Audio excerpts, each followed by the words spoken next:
Eternal ETA. Here we go. We are God's, repeat with me, workmanship. Number 2, created in Christ Jesus. Number 3, to do good works, which, number 4, He prepared in advance for us to do. This is probably one of the more fascinating. Prepared in advance for us to do. You know what? This ETA, estimated time of arrival, well, it's eternal. You see, this all started in glory and it ends in glory. Well, Pastor, how do you measure that? Well, glory to glory. I don't know anything else other than to say that, glory to glory. Always has been, always is, and always will be. The same yesterday, today, and forever. He is the great I am. That's all I can say to you about that. Past that, my mind gets on tilt. I don't know, I can't completely fathom that, but that's part of the finite piece of my existence. He, however, is infinite. And what I love about this is I'm part of something bigger than me. Now that brings meaning to my life. That fascinates me. You mean this little guy that's done so many things wrong? Yeah. The guy they talk about that used to be married, got divorced, now he's remarried. Yeah. That he's done everything in the book or thought it. Yeah, that guy. That guy. That wretched sinner, that evil, dark person who broke God's heart countless times, gets to participate in something bigger than us. Isn't that fascinating? Does anybody else get excited about that? Yes. You see, I'm so glad, I'm so thrilled that I've been redeemed. Amen.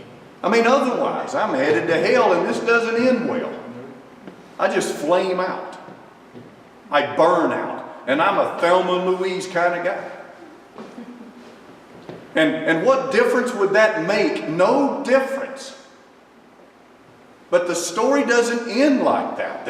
It comes back to, this is fascinating. I'm His workmanship. That's fascinating to me. And I'm created in Christ.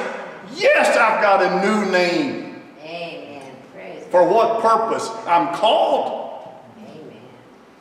I'm called. That's who I am in Him. I've been given a job. I have an assignment to do what? Offer spiritual sacrifices. That gives me a reason to get up every day. And then to find out this was all created in advance. Oh boy, that fascinates me. Before, well, my little old mother back there, and isn't she precious? Yes. Everybody loves my mom. They want to hug her. Jana wants them to adopt her, but I'm not going to let them. My little mother's precious. And he says in Jeremiah 1, as he speaks into the heart of that prophet, "Sir, I knew you in your mother's womb. You're mine. You belong to me.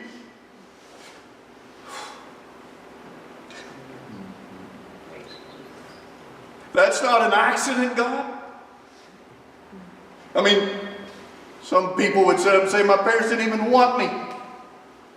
I was adopted. Doesn't matter. This is not a human thing. It's a spiritual thing. It's an eternal thing. It's bigger than you. You couldn't manufacture this. You couldn't create this. This is God. It all starts in Him. And He decided to bring you here. He created this and then put you here. Isn't this fascinating? Amen. And He says, now roam the earth. And He gives us opportunity, just like He did with Adam. He's still in that business. He's a creator. And He's a sustainer. And everything's moving and existing at His will. Isn't this fascinating? Yes. And He knows you. He knows every hair on your head. He knows every concern of your heart. That's powerful. And as I got on that mower and took off, I thought,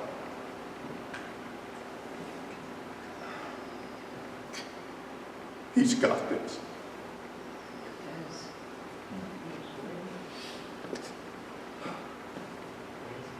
He's got this. And now what does he ask of me? Go, Jeff. Go. You move about this and you enjoy and you act and you have your being in me. I know you. And if it was with me in those moments when I had no memories, I've tried to go back there and see how far back in phase 1 I could go and get who I am in him. But those initial thoughts, as Mom tells me about how those days were, I can go back about 3 years old. But I'm telling you, before you were a thought, before you were considered, in God's mind and heart you were known. And you existed, and you're part of a grand scheme of redemption that's happening right now. Do you know that you're sitting here in this room and there's more that's going on than meets the eye? Yes. And you tell me that those of us who live by faith are not better off than those who don't. Today, because we have this faith in God and we know all things begin in him and they will only end in him. This is the power that surpasses all understanding. This is the peace that you can't get in a bottle. You can't find it in a syringe, and it's not going to be in any pleasure that you seek. It's only in him.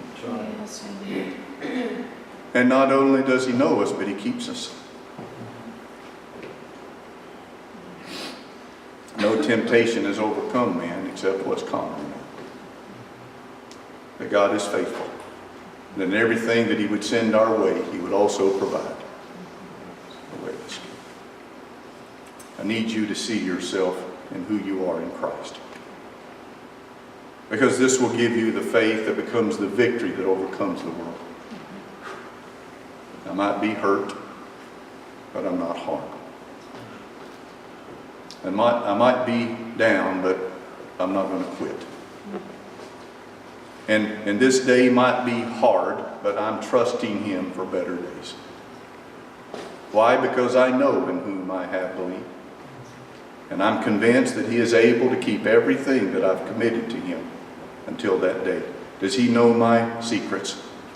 Does he know the desires of my heart?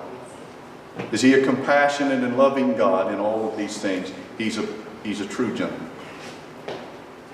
Now, and this is, if he is going to keep me and hold me in his bosom and in the palm of his hand, and he scribed his name upon my mind and my heart, and I am his and he is mine, then you know what?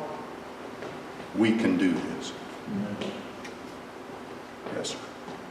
We can do this. Do what, Pastor? Whatever he's called to be done. It's going to offer spiritual sacrifices. Are you going to go just like you've never been hurt? Yes. Are you going to get up and serve and care for people even though they broke your heart? Yes. Are you going to believe God for these promises that they are true? And yes and amen. Yes, I will. Why? Because if all this was prepared in advance for me to do, and all I'm doing now is walking into the reality of what's right in front of us. But then that was prepared in advance, and that's why that man said this, and this one walked in that office, and this one, then you know the way I'm looking at life? Come on, God! Amen. What else do you have in mind? Hallelujah. What else is there to come yet that can lift us and inspire us? What can we do, God? And wouldn't it be exciting?